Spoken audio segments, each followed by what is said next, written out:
pledge allegiance to the flag of the United States of America and to the republic for which it stands, one nation, under God, indivisible, with liberty and justice for all.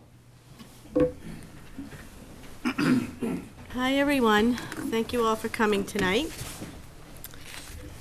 Tonight we have a public hearing starting at 7:15, so I'll try to go through the agenda as fast as I can until 7:15.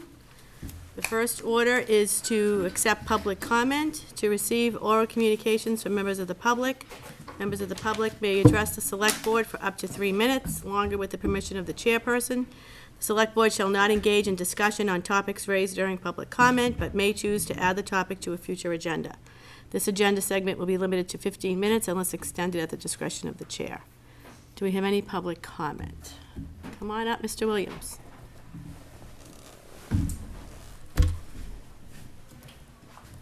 I just wanted to bring up the aggregation electricity for the town. It's probably something you guys have already talked about or heard from others. But I've been after Lenny Mira and Bruce Tarr for years about the supply issue into, especially northeast Massachusetts. We just don't have it. And we shut down nuclear, we shut down coal, we shut down fuel oil, and natural gas is our primary source. And if we don't have the supply lines from Pennsylvania and New York, we're gonna pay through the nose. And so I think the aggregation route is a good idea. I don't know how a small town like Newbury can handle it, but it's something I think we need to consider, because Salisbury has it, Newburyport's going to it in January, and I'd like to see it happen. So, thanks. Thank you. We won't be discussing it tonight because it's not on this agenda, but it will be on an agenda in December. We're going to have a presentation. Somebody will come in and explain to us what our choices are. But thank you for bringing it up. Is there any other public comment? Come on up. Bill DeMayo, 12 Orchard Street. Just some advertising for the Council on Aging. Tomorrow at 10 o'clock, we're going to have the Meet the Chiefs event. The police chief, deputy police chief, and the fire chief, I'm not sure about the deputy fire chief, will be at the Council on Aging tomorrow for breakfast. So it's rather short notice here tonight, but spread the word if you can. And then on November 9th, the Council on Aging is having a veterans breakfast at 10 o'clock on November 9th. We hope to have Karen Tyler send out invitations to the 300-plus veterans in Newbury. If not, we'll contact as many as we possibly can. Reservations should be made. Their spouses are invited as well, spouses and significant others. Nice. So that's my advertising for tonight. Thank you. Thanks, Bill. Thank you very much. Is there any other public comment tonight? Okay, seeing none. Board and committee reports, there are none. Grants, gifts, and donations. We have a Council on Aging donation from June Brogan for $15. Motion to accept. Second. All in favor? Aye. Council on Aging donation from Ann Tucker for $15. Motion to accept. Second. All in favor? Aye. Council on Aging donation from Nancy Story for $8. Motion to accept. Second. All in favor? Aye. Aye. Now we have a Mass Trails grant for the Newbury Parker Street Trail Connection. Martha, do you mind please coming up and explaining a little bit about this? Thank you. So, as you may recall, we received a grant from Mass DOT, Shared Streets and Spaces, for $200,000 for this project. And it's for the Parker Street, it's from the trailhead of the Clipper City Rail Trail on Parker Street to the Newburyport municipal boundary. So we did go out to bid in July, received bids in August. J.J. Phelan and Company, and Son, was the successful bidder. And so we did receive the $200,000 from Shared Streets and Spaces. We had previously been awarded a grant from Mass Trails, but the number was to be determined because we also received the $200,000. So we've received a grant for $125,000 On top of the two? on top of the two. Okay. Right, and so that includes, so this covers not only the construction costs, but also the construction administration from our engineer, contingency. Coastal Trails Coalition has committed $15,000 to us to cover part of our match for the Mass Trails Great. grant. And the rest of it will be in kind and from ours, but it should be actually quite small, Okay. so. And so this grant here is the 15? No, that's 125,000. This is 125? Yep. Okay. Yep. Oh, here it is, yeah. Okay. Does the board have any questions of Martha? I do. The cost sharing number down here, what does that actually mean? It says the proposed match for this project as stated in the grant proposal is $31,250. That's Newbury's share that That's we have Newbury's to share. So that's what bear. we have to pay. Right, That's what right. our commitment is. That was what our commitment is, but my understanding is the funding provided by Coastal Trails, that 15,000 from them can go towards our match, so Will that go towards our- reduces Our our match down commitment. to about 15,000. Yeah. It'll be slightly less than that because I'm keeping track of my time. We can put in-kind time as well as a cash match. Now, So I it's imagine if the highway 20%. department has to go clean up, do something, move stuff around, that would be matched too or something, Yeah, couldn't it? any, Sure. yep. So yeah, anything that Tracy does, Dana, anything that anyone does can be matched. Yep. So, is that going to come close to paying for the total cost? Those two grants? Yes, those 3 grants, actually. Three grants will including take care of the CTC cost of the grant. project, Yeah, so congratulations. That's a Yeah. really good job. That's really great, Martha, because that's been such a long time coming. I drove by and I saw them doing the work and I got so excited. I'm like, oh my God, it's real. Yeah, a lot of the trail users have made comments and said how excited they are that this is actually happening. The schedule is fairly aggressive. They're looking to finish, as long as there aren't any supply chain issues, in early November. So we'll see, but certainly by the end of November is the goal. And the chain link fence is gonna stay down, I heard. Yeah, so we've worked with the cemetery, actually Jordy Vining in Newburyport worked with the cemetery to take down the chain link fence, which was actually encroaching on our right-of-way, so it needed to come down anyway, and move that back, and it's being replaced by a split rail fence, which is consistent with the fence that's installed on the trail. One last question, any idea when the development is going to be finishing up their last piece and the other piece there? I don't know, they've done, I know they've done Little some stretch there, from their yeah. driveway down to the cemetery, and then they have the other side to do, but I'm not quite sure. They were committed to finishing it, doing it this summer, so. Okay. And then I think all that will be left is the piece that the state has at the circle, right? That's right, right. So the state's going to be starting the resurfacing project on Route 1, and included in redesign of the rotary will be the last link between State Street and the train station. Have you seen the redesign? I have. Is it much different?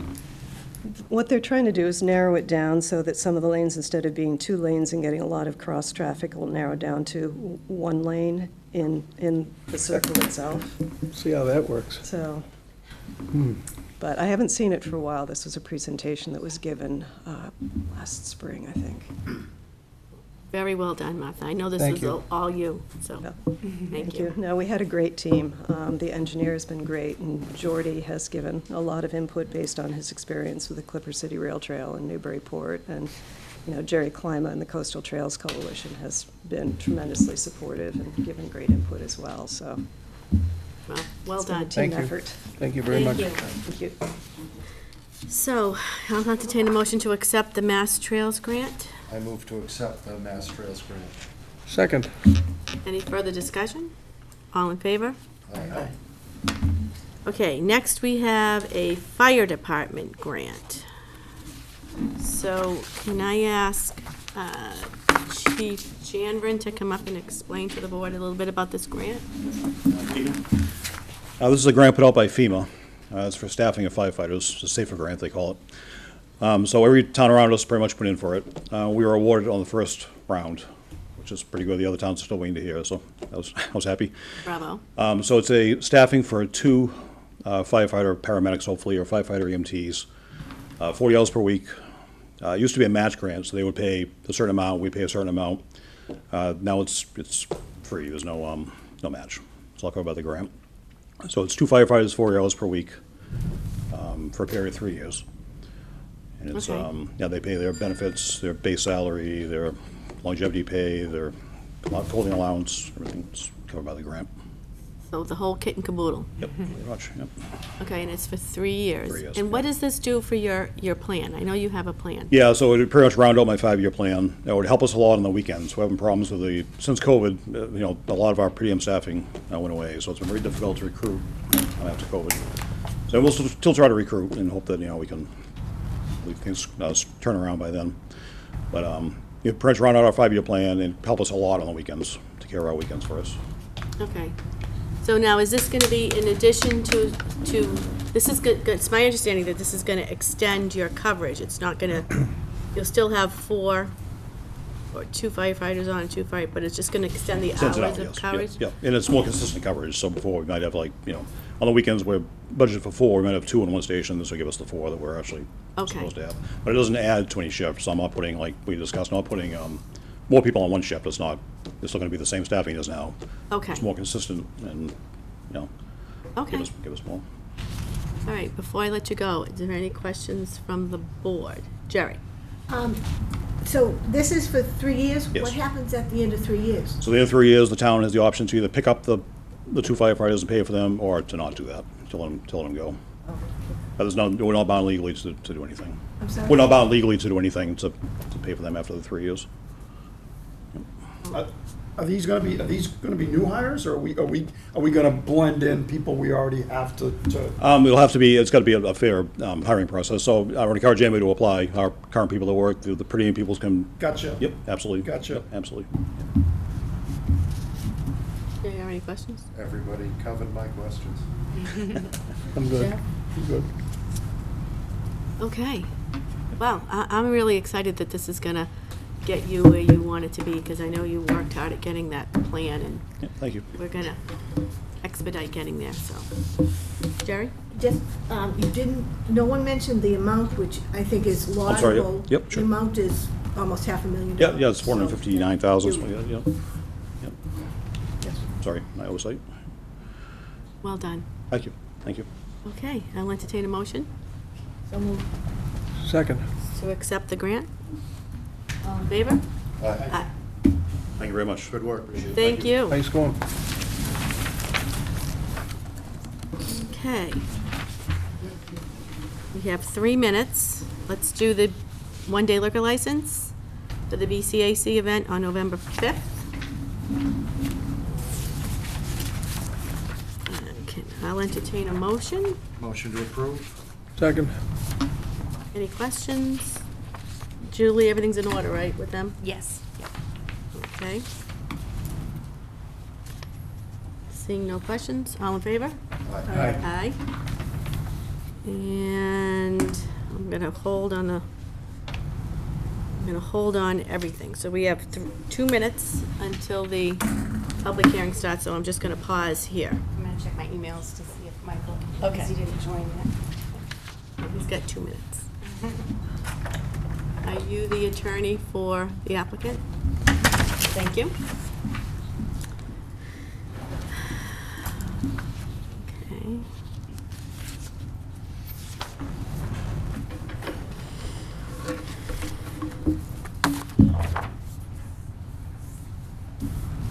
Can I ask a question while you have Sure. It's about the rail trail on Parker Street. Any hopes for additional parking spaces? Come on up so we can hear you. Well, he asked if there was going to be any additional parking spaces at the rail trail. Martha, do you know anything about that? Good question. Yeah, at the Parker Street trailhead itself, no, it's gonna be the same 3 that we had. There had been hope to actually locate the trail around the poles, and avoid the guy wires, but they couldn't be relocated, so it'll be the same number that we have right now. Handicap have space to. There he is. Thank you, Martha. You're welcome. I had heard that little rumor that they weren't gonna get any more parking, but I couldn't confirm it, so Yeah, we I'm were glad you hopeful. did. Yeah. Okay, so I'll entertain a motion to reopen the public hearing. I move to reopen the public hearing for Marshmallow Lane. Second. All in favor? Aye. Aye. Okay, Attorney Kennefic is here tonight. I'm going to ask him to weigh in on, give us an update, give the board an update on this. Okay, yeah, through the chair, so I think some people are aware of what was going on. So originally, the application was filed, I believe, in August, and the relief or the permit that was requested was actually incorrect. That was pointed out. The hearing was continued to tonight. There was a publication, however, the amendment which was submitted to the town was October 19th, which was only 6 days ago. So for purposes of notice, so that all of the abutters and anybody else who's interested, had fundamental fairness here and everyone have adequate time to review everything. Our suggestion and counsel for the applicant all agreed that we would continue this out for another 2 weeks. That gives everybody an opportunity to go down to the town hall, review the amendment, and also, as you know, I think there were some emails and other letters that were submitted based on the original application that would give the people who provided that commentary or comments an opportunity to look at the amendment, maybe send new emails if they think that based on what the change in the application, they can provide comments for that one. So I think the discussion, I don't want to discuss, I don't want to jump, Attorney DeShane is there, but I think we're able to meet in another 2 weeks. That would cover the notice requirements, and like I said, give everybody an adequate opportunity to actually be ready for the next time we meet. So can I ask the attorney for the applicant to come up and? Madam Chair, members of the board, good evening. Douglas DeShane, I'm with Finneran and Nicholson in Newburyport. We also have an office in Westford, Massachusetts. I was hired just a few weeks ago by the applicant. There had been some errors made in the original application. Somehow the building inspector's denial letter suggested that they should apply under the indoor-outdoor recreational use. However, my client filed under the commercial entertainment use. So I understand at the first hearing on that application, it was concluded that, in essence, erroneous notice had gone out to people. People were, told it was supposed to be, or that it was to be commercial entertainment. So my client contacted me, asked if I would help straighten that out. I originally thought what that meant was just re-noticing under the correct application, which we did, met the deadline. And then in terms of the application itself, I did just send in a couple of supplemental letters to provide better detail on what they were actually asking for. But as council has pointed out, that was just submitted to the board over a week ago.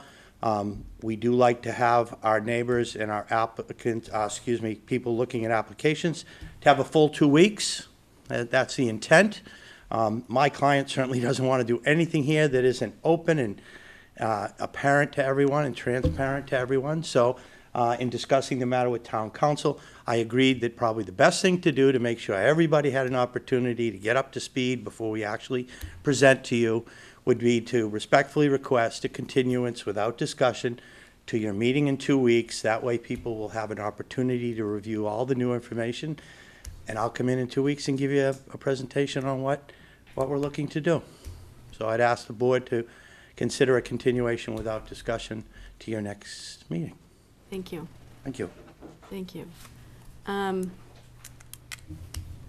there's a small matter about our next meeting is scheduled on November 8th, which is Election Day. Can you speak to that, Mr. Kenefick? Chapter 48, Section 11, no board can entertain a hearing on a permit request on an election day, so we would have to do it sometime other than November 8th. And the other thing is, I just would, before we're done, just so the public knows, there are also permit requirements here where Board of Health has to review, Conservation has to review, and also for planning. So I'm going to coordinate with council and make sure that all the boards are provided with copies of the application, because they are going to be part of the review process. Thank you. But back to the point, I'm free anytime that week, other than, the 8th, obviously, which we can't do this. So I'm thinking of Monday, the 7th. Jeff, do you have a question? Can you explain if constructive approval applies to this, or where does it start? Or is that a concept that applies to where we are? Constructive approval would Is it 65 days? run until the hearing is closed. After the hearing's closed. 65 days to Okay. conduct the hearing. Good. Okay, thank you. So, since we can't meet on the 8th, we can't have a public hearing on the 8th for a special permit, then I suggest that we meet on the 7th, the Monday evening. This will be the only agenda item. At 7 PM on Monday, November 7th. Can the board make that day? Fair? I can. Doug? Are Dana? we going to have two meetings then, one on the 8th and one on the Yeah, 7th? we're gonna have to.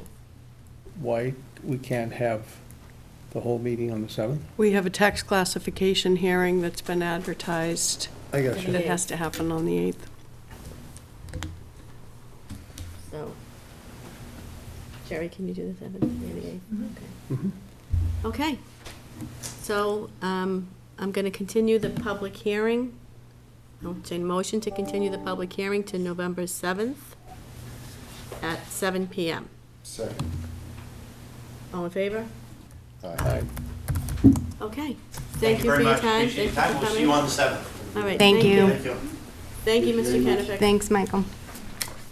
Talk to you guys soon. Have a good night. You Thank too. you. Thank you. Okay. The next item on the agenda is the Chief of Police succession plan. We all should have letters in our packet, and I would ask Chief Lucy if he could come up and address the board. Good evening. Thank you very much for receiving and considering my succession plan. If you could indulge me, I'll be referring a lot to that letter, so I'm sure you've all reviewed it, but it has the points that I want to make sure that I don't miss, and I don't trust to memory, so I want to make sure that I hit all the points. And actually, in the interest of full disclosure, I'm going to digress for 1 second. I just want to make sure that everybody knows that the breakfast for the Chiefs tomorrow morning, you're going to want to get in line before me. So I felt compelled to make sure I shared that in the interest of fairness. Yeah, so I'll give you a brief history of what the succession plan means to a police department and the responsibilities and the spirit of it, for your consideration. Each progression in the Newbury Police Department, for as far back as I can remember physically being there or heard of, has been very progressive to the spirit of facilitating a professional, attentive, and stable police service to the citizens of the town of Newbury. As with any chief, upon my appointment, I realized the importance of a succession plan. And I immediately started cultivating that plan, day one. And what I'm trying to cultivate is a viable succession plan to present upon request, which is tonight. The time has come, and I will now relate my vision and recommendations of the Newbury Police Department upon my retirement as the Chief of Police. I am confident that my recommendation will be continuing our proud history of excellence while also being very progressive to meet the needs of this ever-changing world. Now, there's a lot of considerations that go into this document and this plan, and one of the most prominent is The chief has to be of the highest moral character, clearly, has a strong desire to continue the police department's culture of professionalism, efficiency, and dedication to service while navigating through the ever-changing social and economic dynamics. It's been a very dynamic past few years, as we all know.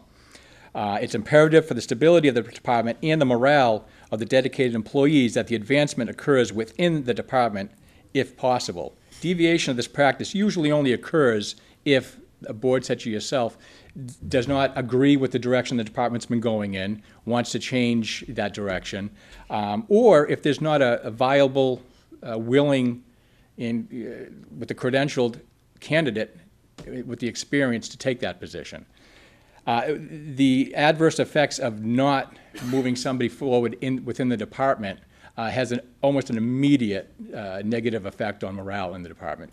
What you're going to have is personnel that have made the investment to work in the town. They aspire to progress in their profession, and they work hard.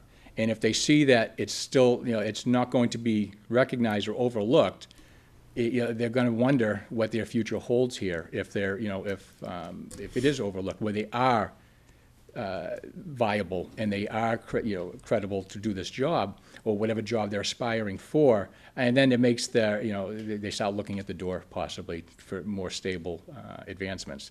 You want to be able to, in short, keep your good people that work hard and deserve the movement up. And usually they have the same spirit and culture that's been fostered in the department to continue. If you're happy, in short, with the direction the department's going in, you continue that direction with the people that have proven they can carry it forward.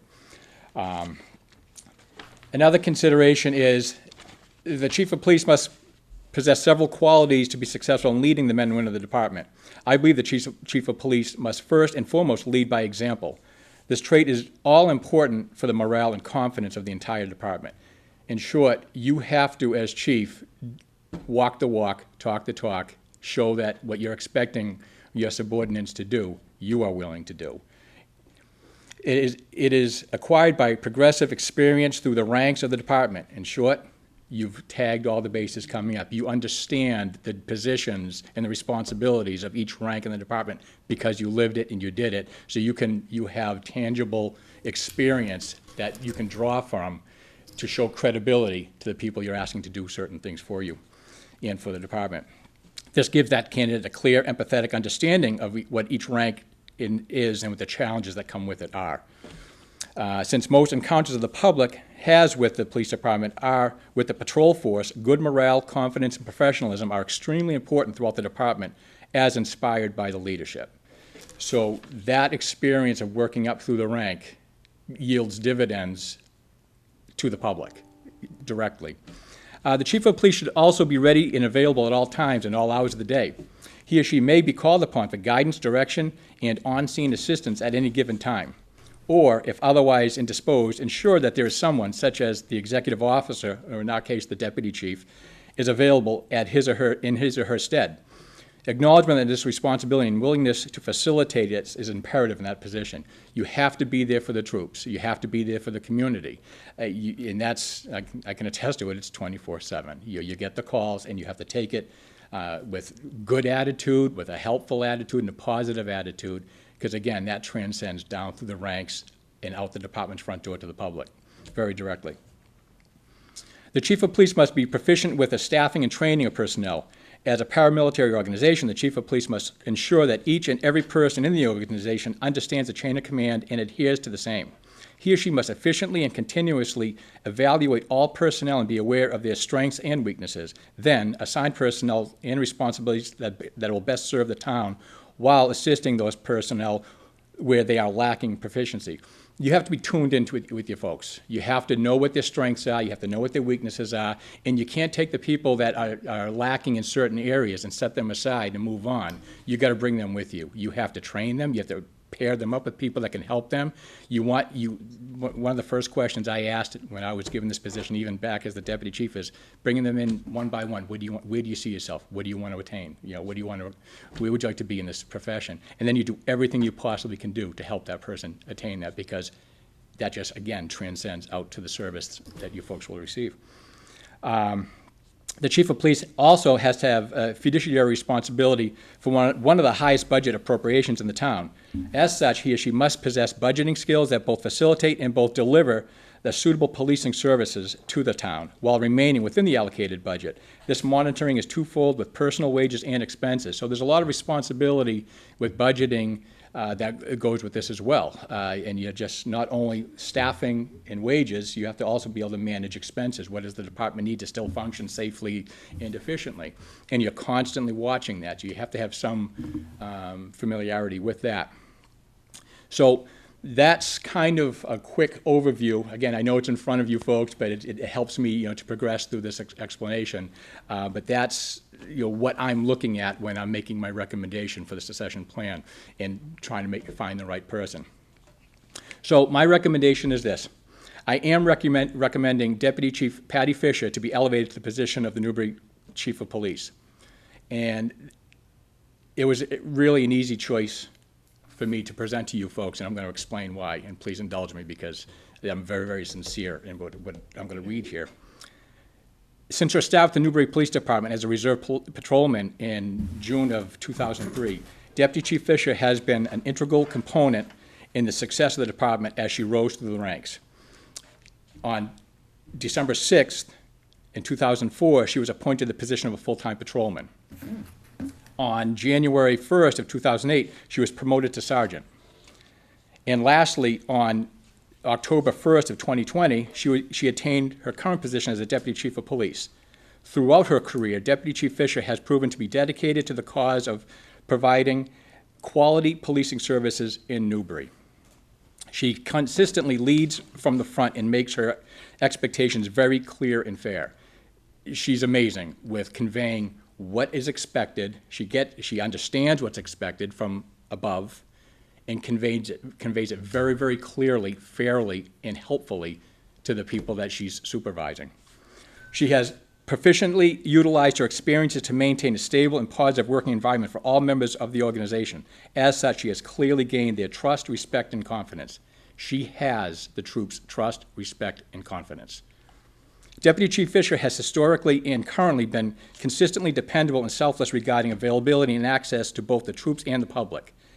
She clearly understands that the position of Deputy Chief and Chief of Police require this attribute. She has proven unwavering in this commitment. She's taking the phone calls at 3 o'clock in the morning that I used to take. She's doing all the stuff that I used to do in her position. And that is, I don't want to say it's unique in our department, but it's not very common that the troops 24/7, they know that no matter what they run into out on the road, they can make a phone call and either myself or now mostly the deputy chief will answer and address their issue. And if there's a discomfort about what's happening, she suits up and she's out there, and as a support, not to take over, not to say that I got this, you can't handle it. No, what do you need? How can I help you be successful in what's going on here? That's rare. That's rare in this profession. And I don't say that derogatorily, it's just we have a different culture here of support that I've been doing this for 36 years. I don't see it very often. Since her promotion to sergeant and accepting the responsibilities included in that rank, Deputy Chief Fisher has proven extremely competent and valuable in all aspects of processing of staffing. She unwaveringly projects a strong commitment to compliance of the chain of command, which cultivates a solid and stable understanding of process and voice to the troops. In other words, she's very, very consistent with what she is expected from the top down, and she conveys that very clearly. She doesn't embellish, she doesn't put her own flavor on things. She understands and respects the chain of command, which is all important as a chief to understand that dynamic and make sure that you're monitoring that it's being observed at all times, because that's when the wheels start to pop off the wagon, when you start to lose that attribute in a department. She has been directly involved with the hiring process of new employees. She has been directly involved with the monitoring and, when necessary, redirection of the troops. She does this in a welcoming, respectful, and professional way that absolutely contributes to the healthy morale in the organization.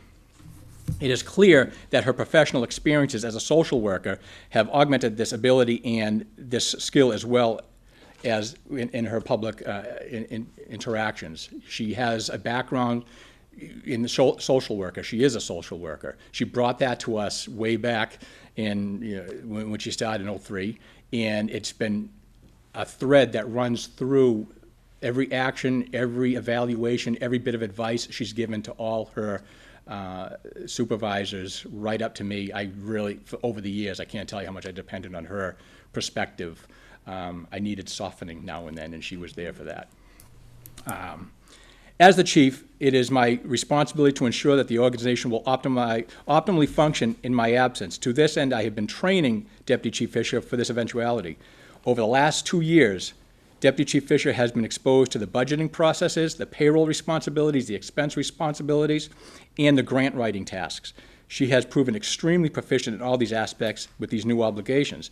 She is very engaging and inquisitive, and which clearly accelerated her acquisition of the proficiency in these areas. She asks the right questions. I don't know how to say this in a way that doesn't make me look bad, but I've learned a lot about the job by teaching her. She has brought perspective to me on things. Well, geez, this is how we've always done it, but you know what? That is interesting. So she's actually provided steering currents up, without even realizing it, just because of that perspective that she has and the experiences that she has. So, in closing, what I'd like to say is I have a lot of things that I'm proud of in my career over 36 years doing law enforcement. Obviously, my past 15 years as an executive officer, I was 10 years as the deputy chief, and then, of course, my last 2 years as chief. I'm very, very proud of that, and I'm very proud of my accomplishments in that field. In that position. I'm very proud of our new building and getting that done and getting everybody moved in and getting it up and running and facilitating it for, the year and a half or so that it's been, working the bugs out. I'm very proud of my part in assisting the community through the COVID crisis.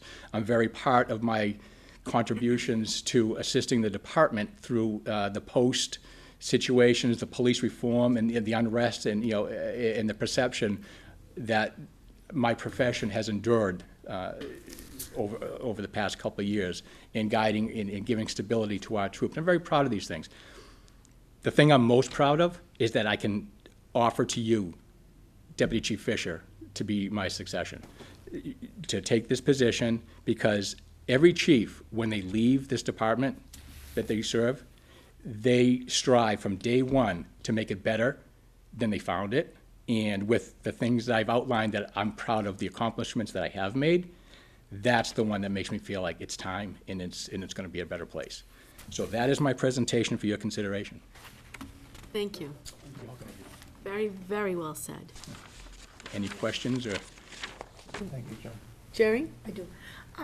In doing some research on succession plans and whatnot, I've come across an issue that last summer there was a Globe article which said, and I'm quoting, both U.S. senators from Massachusetts, that would be Ed Markey and Elizabeth Warren, criticized local bans on hiring outsiders as police chiefs, while the top federal law enforcement official, that would be the U.S. Attorney Rollins, said that these restrictions may violate the Civil Rights Law of 1964. I guess being an attorney, I'm a little uncomfortable doing succession plans in light of my research, and I guess I would move that the town council, gives us the okay that we can follow this plan. And don't get me wrong, I'm very impressed with Deputy Chief's background. I appreciate getting her resume. I especially appreciate the fact that she is a social worker, because in my experience as a former assistant district attorney and public defender for a number of years, I realized people call the police when they're having a problem with a family member, not to get them arrested, but to give them help because, they're suicidal or they're having issues. And I think her background is excellent, and it's wonderful. But I guess as an attorney, I would like the town council to say, okay, we can follow this succession plan, because I'm just concerned, I want to do my due diligence as an attorney, that we're not, we're not violating any civil rights law by having it all in-house.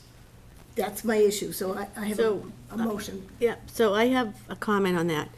I don't believe, and I'll ask the town administrator to this question, that we have a ban on hiring outside of, hiring only inside. There is no ban. But there is a succession plan that we've used last time and yeah, this time. there is. And so we're establishing this policy. So Well, the chief- I want to know that this policy is okay. I understand, but the chief makes a recommendation to us.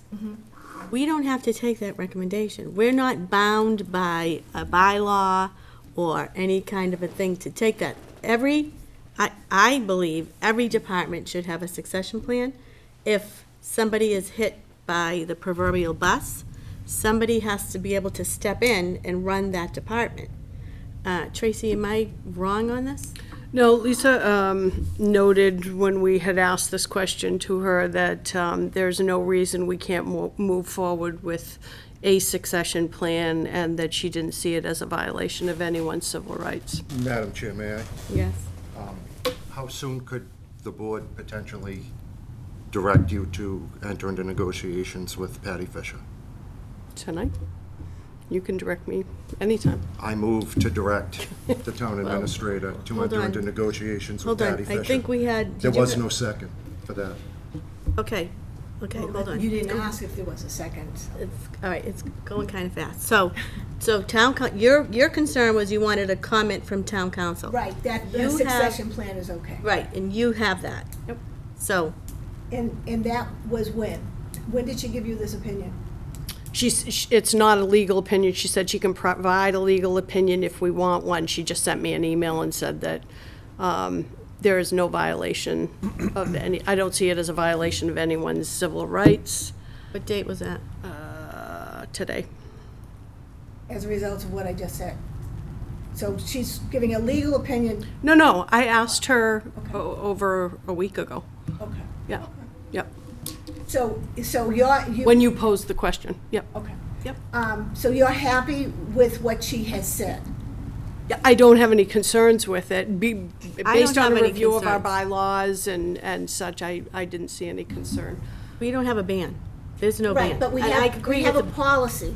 We have an established policy. I don't even that- think we have a written policy of No, that, do we? We don't have a policy that says we have to do a succession plan. Well, but we have a succession plan. That's Right. my point, and that becomes a policy.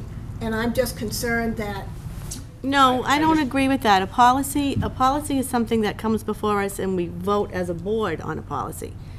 This is just best practice, This is isn't to have. your secession plan. This is my recommendation. This is my secession plan that I've been Right. working on for 2 years to present for your consideration. It's a Yeah, recommendation. there's no policy. We don't have to take it. right, but I guess I'm saying to have a proposed succession plan, it is, and it's been how we have done business, it becomes, we're establishing policy. Regardless of whose plan it is, it's being presented to the board and we have succession plans. But even, Jerry, Okay. even if it was the highway department and Jim Surratt wanted to, recommend one of the people within if he were leaving, Right. could be, and this is kind of a paramilitary operation, so it kind of looks like, but even like I said, in the highway department, he could say, boy, this guy would make a great replacement for me. Right. But we're the ones that are still voting on it. It's not like a formal, it stops here or goes here.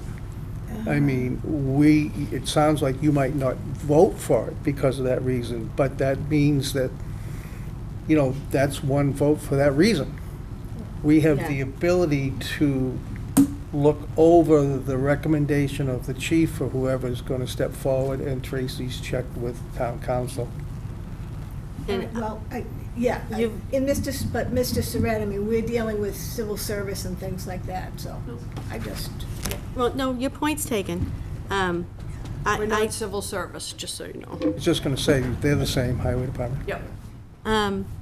But to get back to Patty's resume, I mean, the fact that I'm not gonna cry. The fact that she has that social worker, like, thread Element, yeah. that could be weaved through the department, I think is phenomenal. And I agree, 100%. It's phenomenal. Absolutely, absolutely. So, so I think, Tracy, could you just ask Lisa to send a ruling to, just ask her to get something to Jerry so she'll have it? Sure. All right, and so, anybody else have any comments? Dana? Is this a position, I don't really have any comments, but I want to say something. Is the position, is this something that we have to, like, advertise and other people can apply? Or there's kind of like, or does the succession plan prevent that from happening? No. I didn't think so, I just thought I'd The throw. position was advertised. Okay. Tracy? And there's no other applicants? No. We have, our personnel bylaw allows us to advertise in-house for 2 weeks. And then after, that's a requirement before we go out publicly to advertise. It has not been advertised publicly. Yep. But it's been in-house. I understand that. I think to look outside of house would send, at least from me, a false message and signal a lack of confidence. No, I have in no our interest police in going department, outside And that house. would be the exact opposite of the way I feel. No, I would entertain a motion to enter into a contract negotiations with Deputy Chief Fisher. So moved. Second, yeah. Okay, any further discussion? Aren't we putting the horse before the cart How? by entering into negotiations? Don't we have to have a motion to,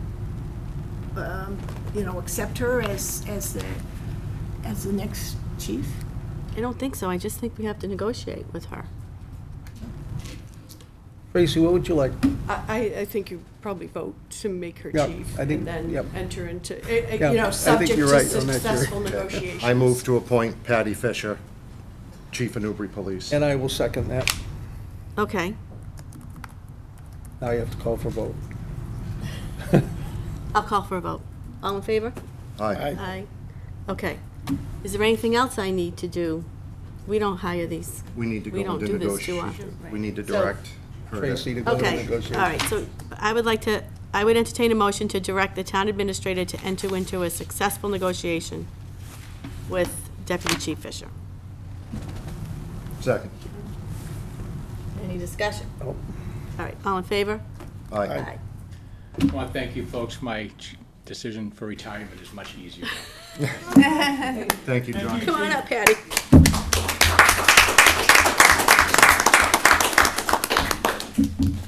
So, yeah, we don't hire these, we don't do this often, so, thank you for all you've done for the town. Thank you. I look forward to a long, successful career, Too.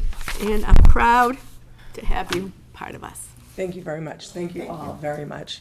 Thank you. I look forward to continuing to make you proud and work to serve for the people of Newbury and all of our officers. Yeah, Patty? thank you. We certainly have come a long way from under Town Hall. From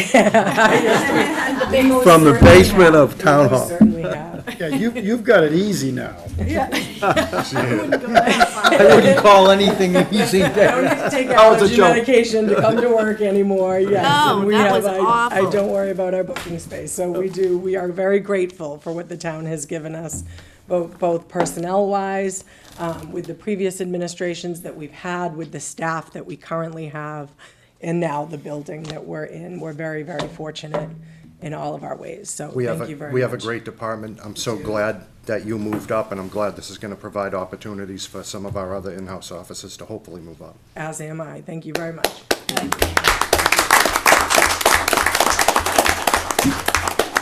Okay. Alicia, can I talk one quick Yes, second? Jeff? Not to belabor anything, but this was not arduous, and it was interesting. But we've got a lot of people retiring, don't we? Yeah. What do we got coming up, Tracy?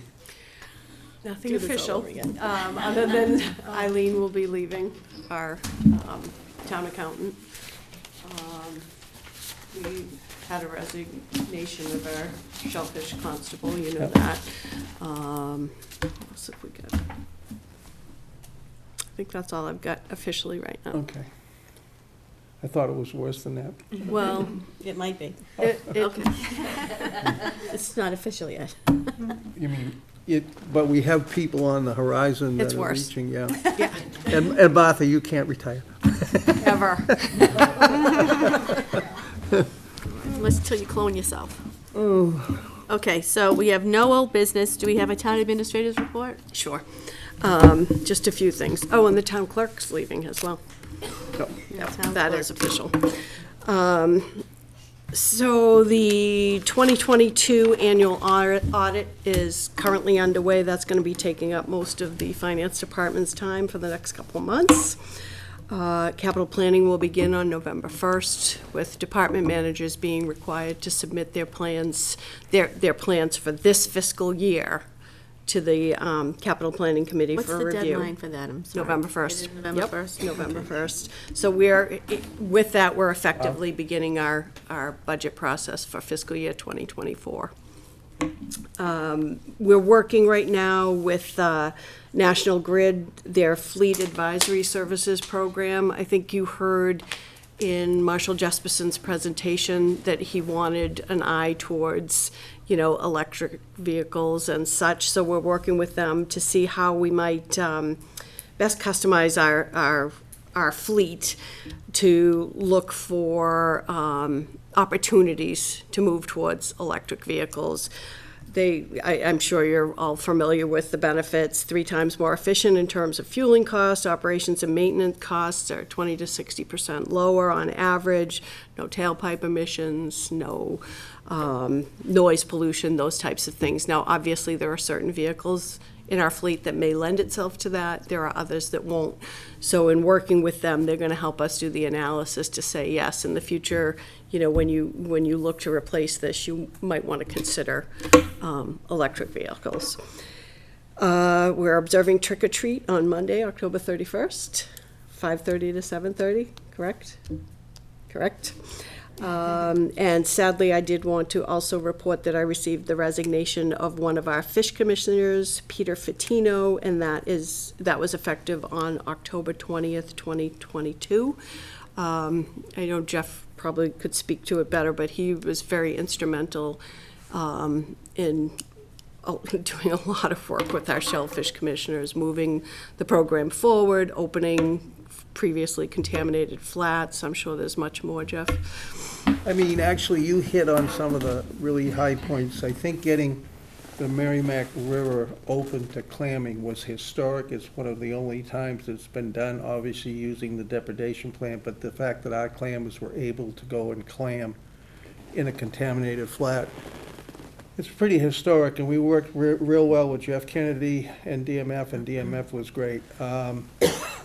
Peter did a lot. One of the worst things he did, get me involved in it, but we worked on a lot of projects, and, it's very important to a lot of people within our town. Some people take it for granted. Some people say, oh, look at it as, it's just guys going clamming. It's guys that have dedicated their existence to forging their lifestyle and their livelihood by going out on the water. And from a guy that's kind of a waterman, I respect the heck out of that. So it's something that we really need to take care of in our town. And I think that I'm gonna really miss Peter Fitino. So I don't know if we appoint someone. He is an elected official, so I don't know if we need to fill that spot to the election, and I think that's kind of good that it's an elected official. So, but I will strongly miss Peter and his advocacy for our clammers. I did do some research on that because we haven't been in this position in quite some Yeah. time. And it was Chapter 41, Section 11, that basically notes that when there's a vacancy on that type of board, the remaining members shall give written notice thereof within 1 month of the vacancy to the selectmen, who with the remaining members of the board shall, after a week's notice, fill the vacancy by a roll call vote. So in effect, they need to notify you the other two members need to notify you. They, along with this board, are able to appoint someone to fill. They're voting members. Yes, The school committee does. very much so. It's the same law that they refer Until to. election, right? And until the next election, and it has to be a registered voter, and they serve until the next annual meeting election, so. Which would be in May. Mm-hmm. So what are we waiting for them to make a recommendation to us? They're, basically, yeah. Which yeah. makes sense. And I can get in contact with them and let them know, to see if they have some names they want to bring forward to you. Okay. It's kind of, I mean, we've kind of learned with trying to fill the clam warden's position, it's kind of, the whole thing is not intricate. It just has a lot of working parts. And the thing that makes clamming really kind of, it's a food source. I mean, DMF treats this like, I always liken it, I've heard, I think Peter used to say it too, so, in his honor, to like a hood creamery, or, where the highest standards of health, because if someone gets a bad clam, because there's rainfall and there happens to be something from whatever coming off the land from whatever, and it pollutes the waters, and the clams, they strain, and for 5 days, they're working that water, and if something is in that clam and makes someone sick, and people can die, then that's a process, they'll go back through the whole thing and see how it happened, and with the rainfall closures and everything else, and no one wants that to happen, so it's treated very, very seriously. Well, it's a food source. Yeah, it's a food source. And we have been fortunate enough to have Chief Lucy volunteer as our interim clam constable, shellfish constable, as we consider all our alternatives. That's cool in itself. Yeah. Your retirement to clam bake? Yeah, exactly. Clam sauce? That's it. Okay, and that's it? All right. Correspondence, I don't think we have any. Meeting updates, any meeting updates from anyone? Anything from the VA? Well, yeah, I don't know how to go about saying this, but it looks to me like on the next warrant, annual town meeting warrant, there is gonna be an article that will increase our disabled vets exemption from property taxes. So, I guess, can I say that that's official? Well, they'll have to, you'll all have to vote it, but yeah, it'll be there. Right, yeah, I mean, it's in the infant phase, but it has been done, it's been created, and as long as, this board approves to move it forward, then it'll go to the citizens of Newbury to vote on it, to see whether or not they want to offer their generosity to the disabled vets in our town. And I think that that's pretty cool. It is. That it's gone that far. I think that's great. Any comment on that? Anybody? Anybody have any questions? Is it all veterans or disabled Dis- veterans? It's disabled veterans, and there's a long list, and Bill knows, I know what the list is. It extends out to families that have lost husbands and spouses and children, that kind of thing. And there's different categories that it applies to. And it's the state, it's all state mandated. Something else that I'm trying to do, I don't know how far I'm gonna get with this, but I'm trying to have the state increase what they reimburse to us, which will take state legislation to get that passed. But that's another issue. And hopefully I will have more information about that before the annual town meeting coming up next year, because I think it would help sell the program to the citizens, and that's, What's the discount gonna go to? Do we know? It's gonna basically double it. So, for example, and Bill can help me out with my facts here, but someone who is 10% disabled or more, up to 100%, because it changes at 100%, gets $400 off of their property taxes, and the proposal that we are proposing is that would become $800. Okay. And there's a whole line there with that. There's sort of a structure to it, loss of a limb, loss of both limbs, blindness, puts the disabled veteran and his filing spouse in different categories. And in fact, Dana, after we met, I did some research, and there are a number of bills on the Senate and the Senate floor and the House floor establishing what you were talking about, that rate. Someone with a 50% disability maybe should get more than $400. That's what you were thinking. And these things have been in the works for about 2 or 3 years. I made copies of them. I'll give them to you tonight so you can dig into it and look at it. I'd like to thank Very both good. of you for the work that you've done. It's Yeah, great. thank you. Great. I think, Jerry, the original thought came from you. Yes, yes, it was. Yeah. Yes. And Jerry, thank you. Well, don't thank me, because you guys tabled it. No, but, You tabled it. No, we You tabled went it, but we picked it up. yep, Yeah, yep. a year later. That's okay. Okay, anything else? I have another Yeah, another Committee. meeting update? Go ahead. I believe it's the Municipal Building Committee, have I got that correct? Which I am an advisor on that committee. We've had our second meeting. I mean, anybody, I really like the openness on how the committee is run and the opportunity that everyone is gonna get to chime in on this and state what your concerns may be. I think it's going well. There's no really great moving forward news yet, but Bob has got a very aggressive schedule for this project. So anybody's willing to, he likes it at 7:30 in the morning. I don't know why that is, but it's I can get up for it. But and typically we had one this morning at 7:30. So I think he likes to schedule it on the same day as the select board meetings, but I don't think that that's in stone or anything, but. No, I think he has a day job too that he has to get to. Okay. Down. We're in you down. He's weird. Any other boards or committee reports? I attended the fiscal policy committee meeting. They meet monthly today. And we voted 2 things, and we voted a guidance to give to the board of directors at the MMA, a direction that we would like to see them advocate for. And I do have to say that there is the rural aid for rural schools with cities and towns, and that's me. I put that in there, and I have a woman that's on the committee with me that's out in the western part of the state. She always jumps right on me. I don't want to forget about aids for rural cities and towns, because the Student Opportunity Act left us behind, and she jumps right on there. I agree with Alicia. So it hasn't gone away yet, so.